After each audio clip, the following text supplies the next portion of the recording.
Hello, ladies and gentlemen. We are back with another episode of the Shy Town Sports Podcast. Today, I'm of course joined with Ben, and we will be talking about many different things today.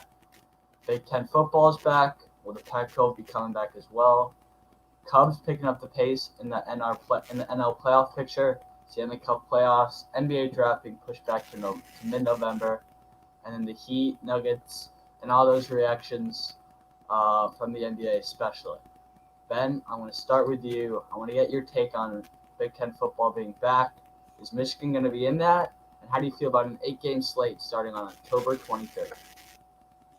Well, normally, obviously, the season starts in late August or early September. So starting the season on October 23rd, especially with the Big Ten, there's going to be some wintry weather going on during the games. That won't be a real problem, but I'm just noting that. I don't think Michigan will play if I look at the ticker, just based on our leadership caution towards COVID-19. I could see a few teams in the Big Ten choosing not to play. And I think it's a fine idea for the Big Ten to play. There haven't been like big case counts jumping up from the first few weeks of the season, so actually teams don't release their case counts, so you never know. But I don't mind the decision to play, but I also don't disagree with not playing. Team's been following Oklahoma in that suit. I do want to point out something to the viewers. Ben has said he believes a few weeks ago it is unsafe for them to play due to the heart conditions that 30 to 35% of these players have gotten from contracting COVID-19. So now that the Big Ten's up and running, Ben, you have a different stance on this. I expected that, but that's all I'm going to say. Ben, you changed your mind a little bit. You changed your mind. I still think it's not totally safe, but I mean, if everyone else is doing it, and nothing bad has happened so far. Maybe, All right, so maybe. if everyone else is doing drugs, Ben, you're doing drugs, and if nothing Well, bad happens different, right different now, idea. if nothing bad happens, I mean, Yeah, you could die exactly. from That's the drugs, you could thing. die from COVID.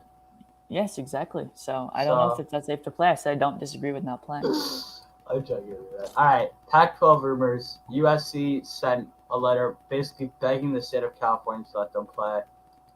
Of course, Oregon lost all their guys. Their two starting cornerbacks, their best offensive player. They still have C.J. Verdell, but Oregon's not in it. Washington's washed. Not completely washed, but they're not in the best spot either. USC would probably win the Pac-12. Of course, they want to play. Ben, what do you think about USC begging the state of California, sending them letter after letter, trying to get the state of California and more of the Pac-12 to play? Well, there's multiple issues going on in California right now. I don't think they would be able to play even if they could because of the air quality in California at the moment. It is horrible. It's like I'm not going above to the play for dangerous levels due to tons of wildfires going on, and I don't think it'd be a good idea to play through that. That MLB players in Seattle were complaining about the air quality. They said they couldn't breathe during the Mariners game, and I think that playing football would just be even harder. So I think at the moment football's unsafe in California anyway, but it's California's call on this one. USC is going to have to do what California says is the law in California. So if they can't play, they can't play. I agree. Sorry I'm moving around this stuff. You can't really do it before the show, so I'm kind of just doing it now. Testing stuff out, a little bit of a test stream. But we are back with face cams, so I guess that makes up for it. All right, next topic. The Cubs picking up the pace in the NL playoff picture. Now in second place overall. Padres have a better record and they have a better win percentage, but they're the second team in their division. Sucks for them. Cubs are currently in second. A hit by pitch on Cameron Maven got them the win. I was watching the game. That was nuts. But I don't know if you saw it over there I on did. Marquee Sports Network, but bases loaded, one out. Cameron Maven up at the plate. First pitch, hit him right in the arm, maybe with shoulder, upper chest, and that was the game. You not gonna comment, Ben? The Cubs had they were in trouble 3 games ago against the Brewers. They're 26-20. We're down 2-0 in the ninth and put up 4 runs in the ninth on Josh Hader, a Jason Hayward 3-run bomb, and then Elderama Vargas or something like that had another homer. And the Cubs after that, that was kind of the game I think that solidified us in the playoffs. our division lead's now 5 games or maybe 4.5 games. And I'm pretty sure we're going to win the division at this point. I think that the Cubs will either be the 2 or the 3 seed. I'd honestly prefer the Cubs to be the 3 seed because then they'd get the Cardinals in the first round, who have just had or I think they'd get the Cardinals, who are second in the NL Central right now, but would be the 6th seed. And I think that would be a good matchup for the Cubs. I can tell you, 8 is the Giants, 7 is the Phillies, 6 is the Cardinals. I would rather play the Cardinals than the Phillies. I would have to agree. Next topic. Let's go on to the NHL, something we have not really talked about here since the Blackhawks Oh man, were eliminated. NHL. Islanders won in a double OT game that I did not watch nor care to watch, but they won. It's big news. The series is 2-3 against the Tampa Bay Lightning. I honestly only know about the Tampa Bay Lightning. I know who they are, but my uncle's a pretty big fan. He goes to at least 4 to 10 games a season. I'm not even lying. And he never played hockey or anything, but they have been very consistent over the last few years. They faced off against the Blackhawks a few years ago in the title game and throughout some playoff series. But Stars have solidified their spot in the NHL championship, and they're awaiting whoever wins from the Islanders and the Lightning. Next, NBA draft being pushed back to mid-November. This is some big news. I'm all over the draft. I know Ben's into it too. I'm pretty sure the set date's like the 18th or 19th. I was really sad about this. The draft would be in about a month if it was in October. But they just had more COVID delays, and I guess they want more teams to have maybe some in-person workouts or some more scouting, whatever that may be. Sucks because the angst of being drafted just keeps going on for these NBA prospects, but it's the NBA's decision. There's nothing else to it. But let's move on to the more lengthy discussion we will be having. And that is Heat winning a big game in OT and the Nuggets winning off the backs of Jamal and Nikola Jokic. Some big games yesterday. Exciting games. I was watching both of them. Heat took care of business in overtime. It was a great game from both teams. I think if Kemba would have played a little better, they would have won. He says that as well. He said, I need to play better for us You say he to win played this terrible. He said he did play terrible. But yeah, Ben, let's get your opinions on these games. Well, the shocking one for almost everyone, I think, has to be the Nuggets defeating the Clippers. The Clippers had a 3-1 lead, and this has happened before with Doc Rivers. This has happened before with the Clippers, not this team. Doc Rivers, shout out Proviso East. But shout out Proviso East. But Doc in 2015, the Clippers had a 3-1 lead on the Rockets, big lead in the series overall, and just completely collapsed. This is similar. I mean, they've had in game 5, they had a large lead going into the third quarter. In game 6, they had an 18-point lead in the third quarter. And somehow the Nuggets found a way with Jamal Murray scoring 40 points in game 7. Jamal Murray has kind of blossomed, I think, into an all-star player these playoffs, if not more than an all-star player. And the Nuggets with Jamal Murray and Jokic playing like this, I wouldn't say they're going to beat the Lakers, but I think that series could be competitive. I mean, they beat the Clippers, and I would say the Clippers and the Lakers are right here. If you're like that you couldn't really tell what that was, but I think they're very similarly star-led teams.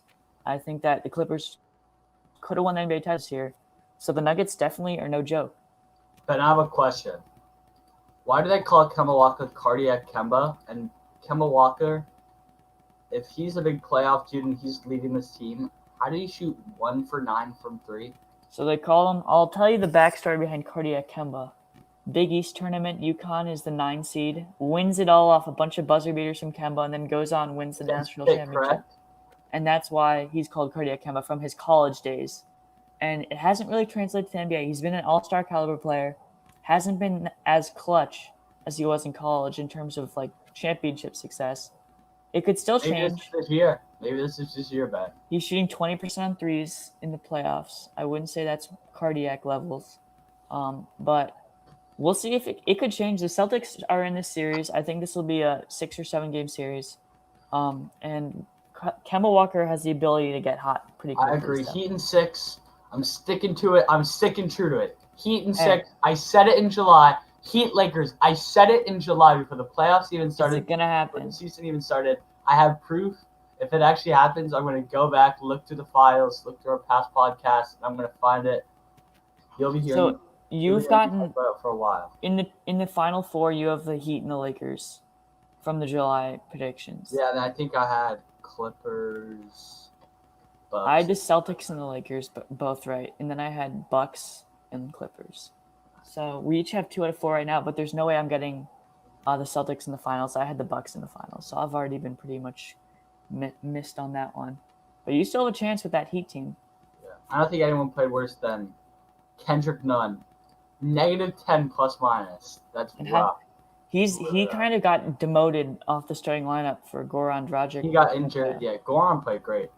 Goran's the better player, no doubt about it. 29 points, and he's a vet. Jay Crowder also had some big shots.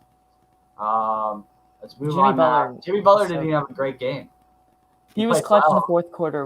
Watching the fourth quarter, he was pretty clutch, and overtime. I did not watch the fourth quarter or overtime, but I did watch like the first quarter. I was with Ben. You were at your church, whatever. Yeah. Mr. Hancock. Next, talk about Nuggets Clippers, the game most people were excited about. The game I watched a lot of, I'd say more than half of. Jamal Murray coming up huge, 40 points, 5 assists, shot 26 shots in all. That's nuts. But he led that team. Nikola put up 16, 13, and 22 rebounds. That's just incredible.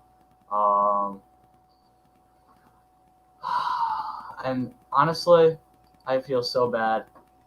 We have to go on the other side of this game and talk about the Clippers because Kawhi Leonard and Playoff P, it was a rough day. Playoff P is just not Playoff P. That's just not a nickname anymore. He showed flashes, but he's never all that consistent.